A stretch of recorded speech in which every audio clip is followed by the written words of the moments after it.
Hello and welcome to the Invictus Racing League. My name is Harry and you're joining me tonight once again, Tuesday 8 PM live on YouTube for the F2 League. We are at round 8 for the Belgian Grand Prix at Spa-Francorchamps, one of the best tracks on the F1 calendar, and I'm joined alongside by my teammate on the Monday night and good friend, Scott Buckner. How are you doing, Scott?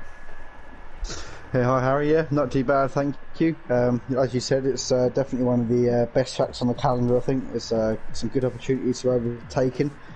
We know how good some of the drivers here, especially Roy Boy, is at overtaking, so that could be a good thing to watch tonight. But yeah, I'm really looking forward to this, and we do know that the weather does throw in a bit of a spanner in the works sometimes, so that could be interesting as well.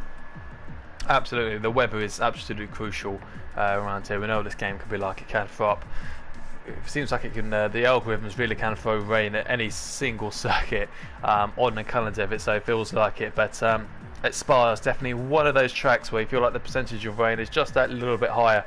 And of course, we had rain in the Xbox League. We had rain in qualifying towards the end of qualifying last night on Monday, so there's a real threat of rain for these guys, and if they haven't perhaps got a wet weather setup or practice in the rain a little bit, then they could be left with that egg on their faces. But we'll just see that we'll see how that goes, and of course we're just waiting maybe on just the last couple of drivers to fill in before we go live into qualifying. And just before we do, Scott, we'll go back to Canada, where we saw a pole and win, back-to-back pole and win for Machiro in the AlphaTauri. Once again, I think he got pole in the dry, one in the wet. So no matter what it was, if it seems like no matter what he couldn't do anything wrong in the last two races. He's been unbelievable in qualifying. Got pole by nearly half a second, I think it was, ahead of the likes of Beastas and Monster Blue, and then he absolutely dominated the race. And this crazy form of the last two races for Machiro really has come out the blue, hasn't it? Because before that, it was all about Beastas and Monster Blue, but suddenly the Japanese driver has really taken his championship into his hands. Yeah, absolutely. I think he's done it at the right time as well, and he's been faultless. He's been absolutely faultless with the pace he's got and the way he's driving. You know, he is the one to beat now. Obviously, when I first started with the commentary at the beginning of the season, a couple of rounds in, it was Monster Blue that was the talk of the show, and he was the one to beat. And at the minute, as you say, you know, Machiro has come out, he's done the back-to-back, and he is, in my eyes, in the last couple of rounds, absolutely untouchable. And it's now down to Monster Blue and Hutari, you know, and Beastas to really push forward now, and it's getting to the crucial end of the season, so they've got to start pulling points back.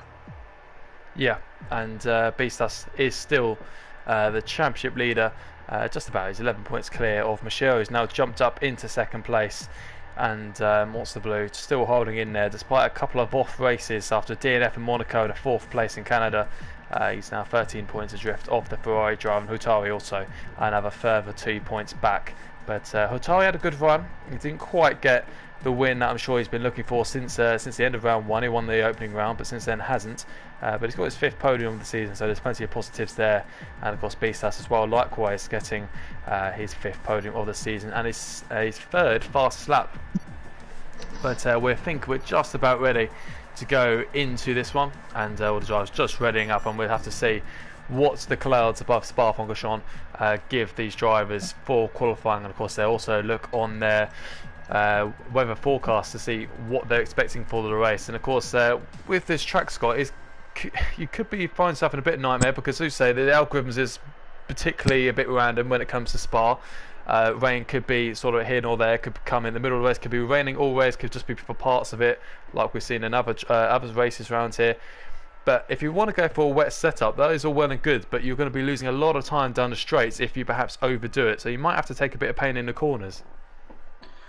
Yeah, it is a difficult one when it comes to this track. You know, the setup is crucial. You know, with these long straights, as you say, you really do jeopardise your lap, especially in qualifying if you do jump onto a wet setup. But as we saw last night, you know, we sat praying for a dry quali, and it said it was dry all the way through, and then sort of 5 minutes in, it started to spit of rain. So you never know with Spa, but it looks like qualifying's about to get underway. The clouds, it looks a little bit muggy and a bit cloudy out there, so we'll see in the next 18 minutes.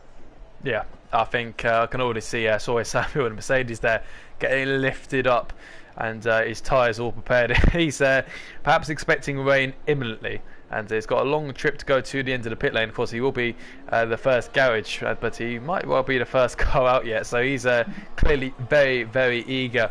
We also see one of the Ferraris coming out there, and I think it might have been Beastas actually coming out of the pit lane. So we'll see a lot of these guys filter out very, very soon. We'll get a track map up as well as the lap data. There we are. In fact, there's Nightshades in the Red Bull, who had his best race of the season in Canada. Really made the wet weather conditions work to his absolute best, and it's good result for Nightshades, isn't it, Scott? He's been a quite consistent performer. He's had some ups and down races. You felt like a good result was coming, because there's been many occasions where it's looked like he was going to get a really solid result, but just one mistake or one bad decision, it didn't quite work out for him. But for once in Canada, everything did seem to go right for him. Yeah, absolutely. I think it was back in Abu Dhabi. He had a great.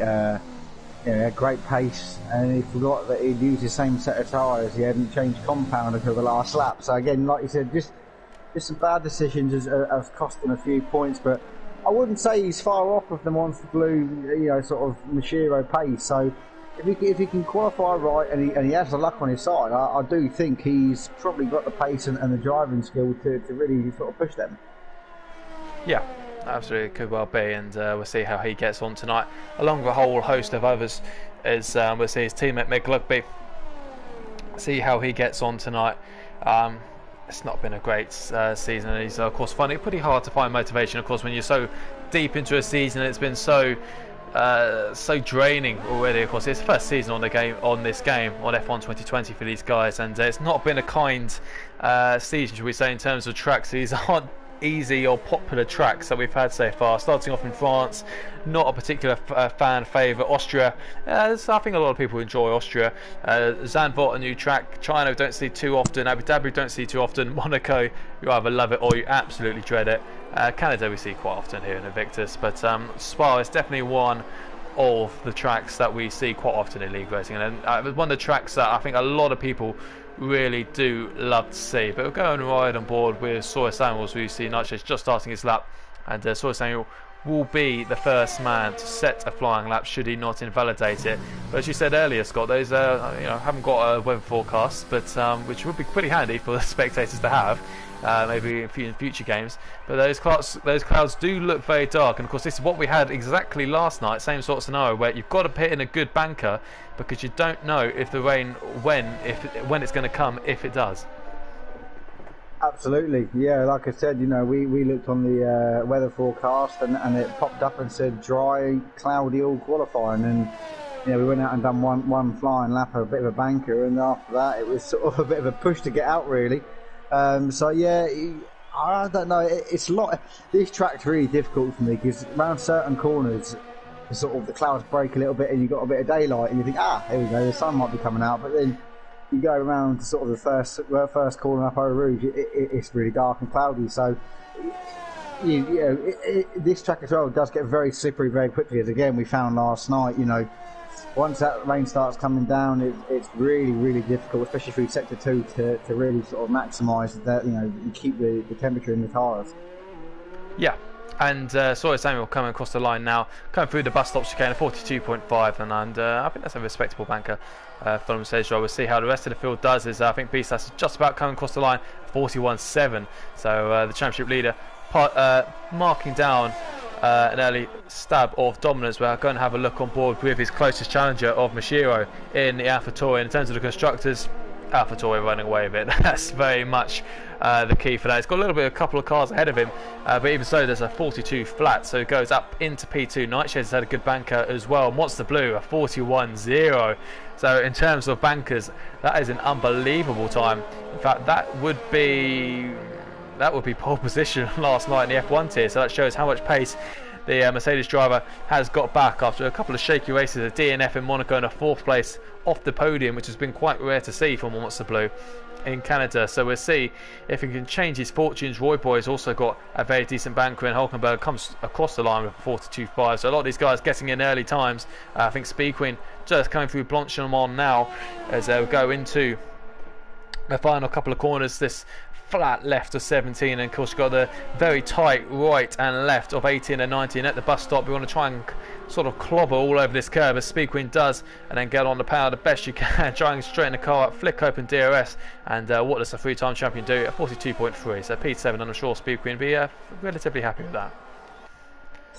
Yeah, yes, Monster Blues that time. That's phenomenal. I said, didn't I, before we come on stream, I think this is going to be quite a strong track for him. Looking at his time trial laps, and he's gone and sort of proved he's right. It's 7/10 quicker on a banker. I'd be over the moon if I'd done that after sort of 100 laps on time trial, I think. But it's a great lap. It is a great lap, and he's now, he's set the banker, set the point now. I think he could probably sit in the garage and have a cup of tea, I think, for the next sort of 11 minutes, and I think he might have just clawed that, I think, in one lap. I might be wrong. Yeah, he's absolutely knocked that one out of the park as Mr. Steen comes across the line in the Haas, a 42.6, which puts him provisionally 11th place as Simply Superman gets out on track, and also too does McLubby in the Red Bull. So these guys, the only two yet to set a lap time, these guys might have invalidated their first flying lap, so might very quickly want to get back out. But the top 6 all back into the pit lane. Speedway and Hulkenberger be on in lap, so we're going to have a look on board with the McLaren or Simply Superman, who's coming up to the last sector to start his flying lap. And even though he's on an out lap, that corner there, the exit of turn 14 is probably the easiest spot for these guys to invalidate during a qualifying lap, because that exit of turn 14 is quite possibly the most critical exit, maybe other than La Source, really in the whole lap, because even though turn 15 is a right-handed corner, it is completely flat. So the exit you get out of turn 14 really does dictate your straight line speed going through 15, through 16, through 17, all the way to the bus stop chicane. So that really is a massive part of your lap time. So you really got to be careful. You've got to ride the limits the best you can, but if you go even a millimetre off the track, you will be penalised. So all these drivers are going to have to be wary of that exit of turn 14, and so far they've all done a pretty good job. All just 12 of the 14 runners have set qualifying lap times so far, and we'll see Simply Superman coming flying up a Rouge, and the corner seems to get easier and easier with every single game that is released. Of course, these guys have so much more downforce, so much more grip year on year out. Of course, the car's getting better, and I think just 2020 in general, as we were saying, Scott, earlier, 2020, particularly for qualifying modes, the car feels so much more planted for these guys, which is really going to allow them to really enjoy this fast, flowy track. Yeah, it is a great track. It's a great track to drive, and I enjoy it I actually enjoy it in any conditions, I think, but especially, like you said, with this grip, it's fantastic. I do miss the sort of slight edginess you get through Eau Rouge, maybe on the last game. You sort of, it was very, very much on there, and you're sort of driving on eggshells, but it's still a fantastic track. The grip's there. There's a few corners where you sort of have to hold your breath and think, oh yeah, it is great. It's definitely, I think, the best game, the best track on the calendar. Yeah, definitely. And of course, we've got still plenty of good tracks coming up. We've got Hungary in Budapest coming up next week, which is definitely a favourite of mine. Is Simply Superman. I hope B-Stas has got his eye in his mirrors, because he's got a very fast McLaren approaching. He's not getting out the way. I'm sure he's giving the McLaren a pretty good slipstream up to bus stop, but he's really got in the way of this McLaren, and I'm sure Simply Superman will be cursing in that helmet, but even so goes up into P7, even with a little bit of hindrance from the Ferrari drive. Going right on board with McLubby, who's invalidated, sadly for him, somewhere in the first half of the lap. He's still yet to set a flying lap. Depending on how much fuel he's got in the car, could well find himself going back again for a second push lap, or we'd be hoping that the clouds stay dry for now and he's able to get back into the pit lane and back on track for another set of tyres, and I'm sure he'll try again. He's got 8 minutes on the clock, and should have just about time. As Sawyer Samuel is setting his second flying lap, and so a lot of these guys in the same sort of toggle of space, it looks like, as he's got a couple of cars ahead of him. It's like I think Mr. Steen just getting out of the way rather calmly, making sure he doesn't give a slipstream to the man who's just 2 places ahead of him. And of course, Sawyer Samuel knows that he's just invalidated. In fact, Sawyer Samuel knows that constructors might not be there. AlphaTauri just seem far too dominant and far too consistent to really mount a challenge, but he knows Mercedes have got a real chance of second in the constructors. but he's still P10, and I Frankland, who I know you always seem to have your eye on, Scott. I know you think a lot of I Frankland, only in P11. We usually see him put in a very good qualifying display. Excuse me. Yeah, I think you know.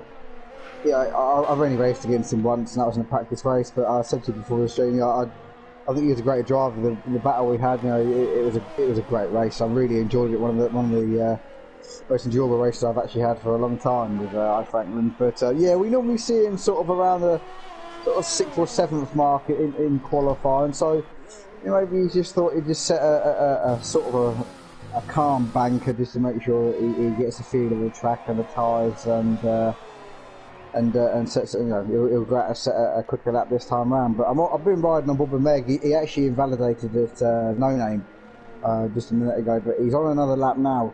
He seems to be struggling around no name quite a bit. I've noticed, you know, 2 laps now in a row he's done it.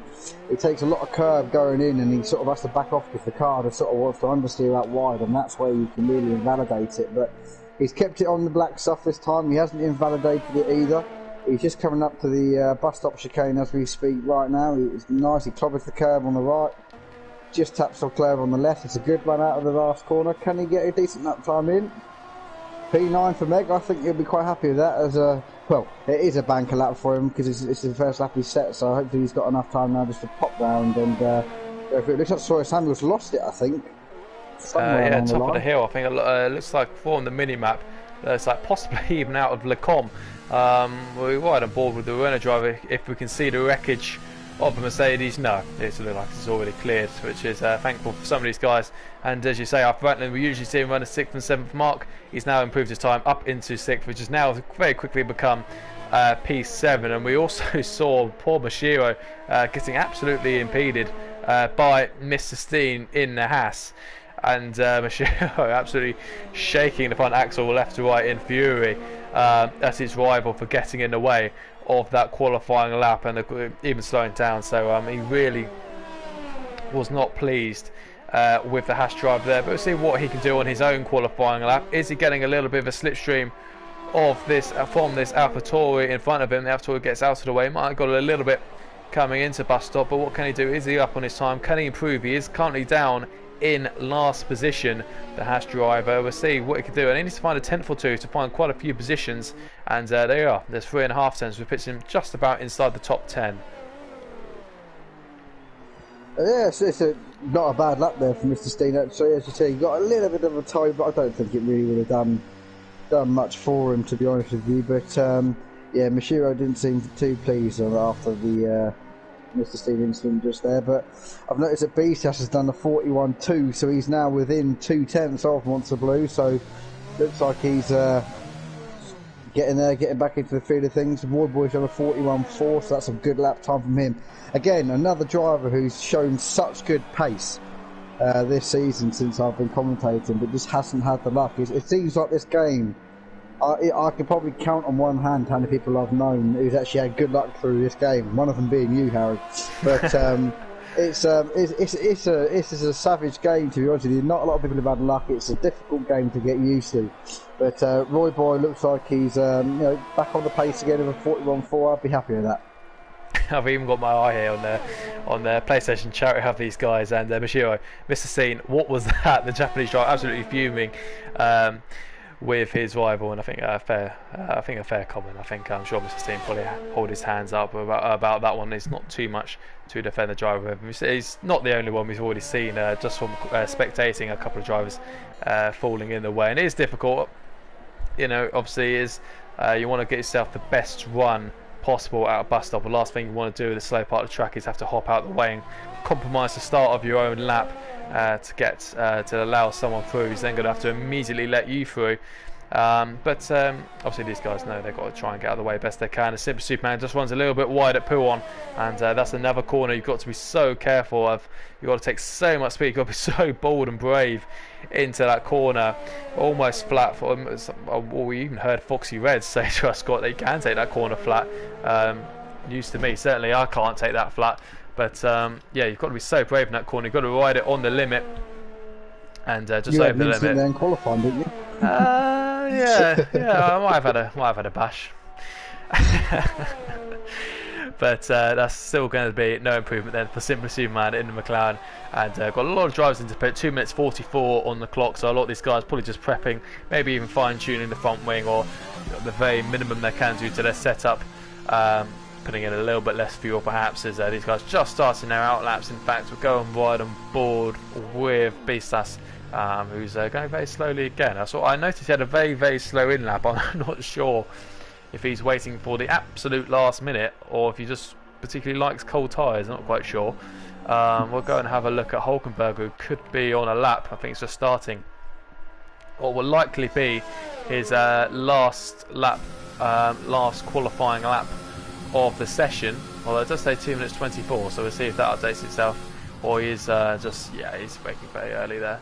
So I think they're all just prepping themselves, Scott, for the last 2 minutes of the session, where I think we could be seeing times coming in thick and fast. Absolutely. I think I have a gut instinct that I think the top three might change around. I thought maybe Monster Blue had done it, but I think someone might pip him up. I'm going to go with I think Roy Boy. I think Roy Boy might pip him. I'm going to go for Roy Boy. I hope I haven't jinxed him. Well, the commentator's curse definitely can be a thing, but no. After an incredible banker for Monster Blue, he hasn't been able to improve on it. Unlike Beastas and Roy Boy, who have improved their original times, Beastas is only 2 tenths behind the Mercedes driver, and Roy Boy kind of in a land of his own. He's 4 tenths clear of Hutari, who's in fact just starting his lap now as he comes through the Camel Straight into Le Com, and we'll see how he's going. He's a little bit down on his provisional lap, and he climbs all over the curbs, and he's invalidated this run. Is he going to have time? He's going to be just a little bit short to get round again, I think, to get another lap time. So I think that could be Hutari done, and he leaves himself vulnerable. Excuse me, the drivers behind, like Nightshades, is only 10 slower. His teammate as well, who I'm sure has got plenty of time left in the tank. Mashiro currently a second off pole position, and with the form he's been on, as we've already said, he could well find himself overtaking his teammate. And of course the second row is very much available, but if you want to get on that front row, you've got to be dipping into the 41.2s minimum. We'll see what Beastas can do. He's ahead of Monster Blue on track, and he's going a little bit slower, half a tenth down in his first sector, but can he nail this middle part of the track? He's got absolutely no one in his way. He can focus on what's ahead of him. As we come down the hill, he's got to be so careful not to lock that inner front right. Goes a little bit deep, and now into No Name. Flick it right before you flick it left over the curb. Not run too wide. It's got on the power pretty nicely, it looks like, and of course into Puon. So you've got to be so brave, so committed. A lot of time to be found if you absolutely nail it. Stick it close to the inside curbing, as Speed Queen has had her session well and truly completed, as we're just about to come around turns 13, and of course 14 was saying very critical that you get on the power very early here, but don't run wide. As Beastas does exactly that, and then clearly disgusted with himself, decides to throw his Ferrari into the tyre barrier. So it could well be an open goal here for Monster Blue. He's already on provisional pole, and he's got purple in the middle sector. Even so, he is down. We're going to have a look on board with Roy Boy, who's just behind him on the track. He's a little bit down on his personal best as well, so it doesn't look like anyone's going to be able to challenge him. Mashiro is also on another lap. I think we've got Hulkenberg crossing the line. The two McLarens, Simply Superman didn't get time for another lap. SD Mats looked like he's going to be starting from the back of the grid. Monster Blue is going to be coming out of bus stop and improves by 13 thousandths of a second.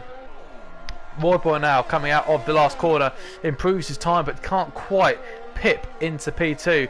What about the man who's won the last 2 races in Monaco and Canada? Pole position for both of them as well. He's got to find a second.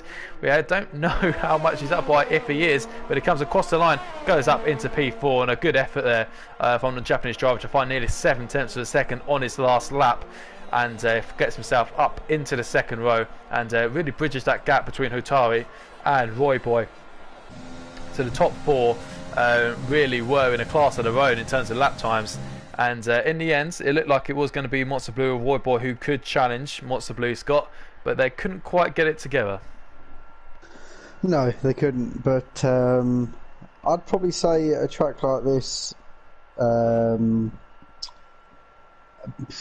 Monster Blue's probably, he's actually at a disadvantage, isn't he? If you think about it, going out of Eau Rouge, going down the back straight, you know, Beastas and Roy Boy, if they can slick on his tail for Eau Rouge and get a good run, it could get swallowed up depending on the setup on the front wings and the downforce. So it could be quite interesting going into the chicane. We know how late on the brakes Roy Boy is, and we know how good he is at overtaking, so I'm sure we'll do a few dive bombs on the first lap. Scott definitely likes some dive bombs, so if there's any F2 drivers listening, maybe just send it into La Source. That always seems to go well. There's plenty of evidence of real life Formula 1, I think of 2012, 2018, of first lap chaos into turn 1, and it looks exactly like qualifying. Dark skies, but a bone dry track, and I'm sure for a lot of these guys that'd be a blessed of relief. But again, obviously we don't know the weather forecast, Scott, but if he was a betting man, it looks like around Spa you've got to say, well, there is a real chance of rain coming at some point. Well, unfortunately for you, Harry, you've actually just missed out on the weather forecast. It is going to be a dry race. So I've just been told by the weatherman, it does say should be a dry race. So looks like we're going to have a full dry race. But again, like I said, we're in Belgium, so anything can happen. It could be spits and spots towards the end, which will make it interesting. But which some drivers I think will enjoy. I think some drivers maybe a bit like Mishiro, who was so quick in the wet at Canada. Maybe he thought, I could do with a bit of a rain dance, and hopefully we get a bit of rain. But like we said, we never know. The drivers are just sat on the grid now, waiting for the warm-up lap and the lights, the green flag to wave. But who are your odds on for tonight, then, Harry? Well, I think it could well be between. I think Monster Blue, I think, has got to be the favourite. Of course, I think he's had a tough couple of races, but I think it's easy to forget. Of course, these back-to-back wins in China and Abu Dhabi, not just wins, but of course with fastest lap as well. He's 13 points behind Beastas. Beastas knows he's got the luxury of the points advantage over the likes of Mashiro and Monster Blue. That he just has to make sure if he does lose points to these guys. As long as he's on the podium, he's got a chance of keeping this lead right to the very end. So I think Beastas might play it safe, might play it sensible. I think Monster Blue is a bit of a boring prediction, isn't it? Backing the man on pole position. But I think Monster Blue might edge this one. But I think, as you quite rightly say, being on pole position isn't the most advantage you could ever have around Spa, to be honest, because you are going to be giving quite a nice old toe going down the Camel Straight into Le Com, so he could find himself having work to do even after a fantastic qualifying lap. But these guys just starting their formation lap, and there we are then. All 14 drivers have selected their tyres, and only 3 have selected the medium tyres, and of course top 10 all have to start on the soft tyres that they qualified on.